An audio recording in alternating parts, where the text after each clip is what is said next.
L'été, ce n'est pas la saison des vacances.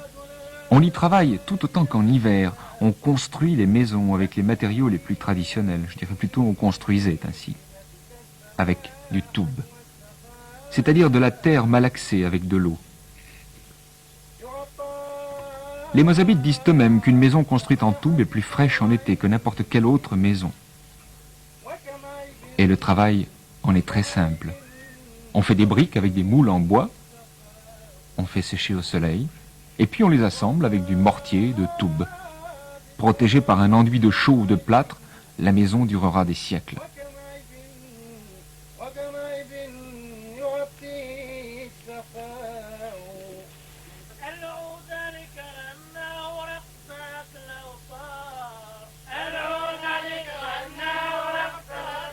Mais aucune journée de travail n'est concevable sans cette pause merveilleuse, cette cérémonie d'accueil et d'amitié, le thé.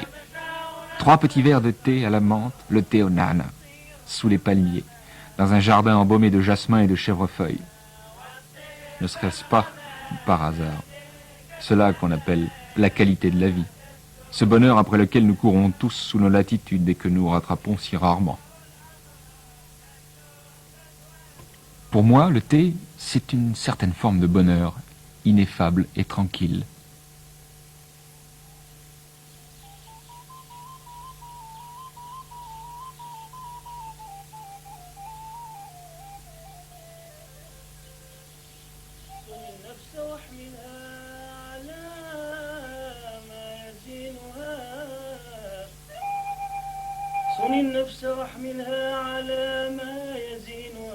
Toute la sollicitude du jardinier va au palmier, l'arbre de vie, l'arbre sacré, l'arbre universel du Sahara.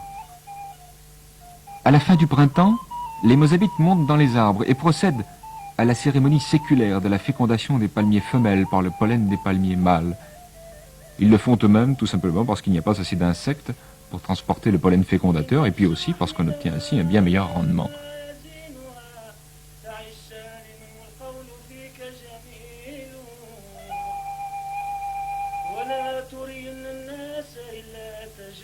Au fil de l'été, et surtout à partir de la mi-septembre, les régimes de dattes s'alourdissent peu à peu et les plus beaux d'entre eux sont mis sous des housses de protection qui les abriteront des oiseaux.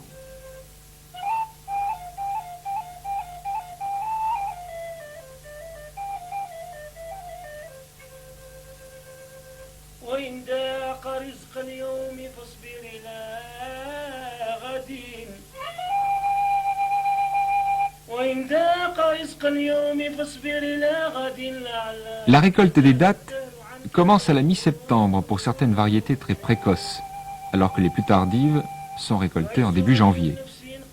Mais le gros de la production, c'est le mois d'octobre, alors que plus au sud, dans les palmeries du Tibesti, au Tchad, ou de l'Aïr, au Niger, ou bien en Mauritanie, la Guetna, comme on dit dans l'adrar mauritanien, la grande récolte se situe en juillet-août.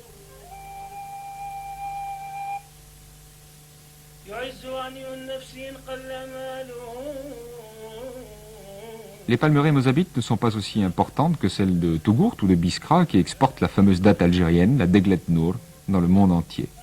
Enfin, on y trouve quand même une 60aine de variétés de dattes dont les plus connues, enfin du moins celles que je préfère, sont la Tam Jahourt, qui est une grosse datte rouge, ou la Ulkbela, qui est une délicieuse datte blonde qui fond sous la dent. Malheureusement, la plupart de ces variétés de dattes ne supportent pas le transport. Alors il faut les consommer sur place. Quant au palmier, je disais que c'était l'arbre de vie. En effet, les troncs de palmier étaient utilisés comme poutres d'une portée limitée, certes, mais efficace. Les palmes servaient de coffrage pour les voûtes et les arcs, des patios. Les feuilles donnaient de belles vanneries.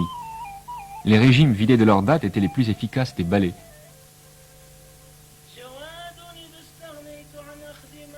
Les dattes elles-mêmes étaient là pour la nourriture. Certaines d'entre elles étaient compressées en une sorte de pâte, stockées dans des silos en plâtre à l'abri de l'air. Parfois pendant des années, vieille technique de l'âge des invasions qui permettait au moins partiellement d'échapper aux ritsus des tribus guerrières. Et c'est pourquoi, aujourd'hui encore, aucune datte n'est jamais abandonnée par terre. De même que jadis en Europe, tout grain de blé était ramassé, aucune date n'est jamais laissée pour compte, même en période d'abondance. Et puis, l'automne arrive. Les dattes sont récoltées.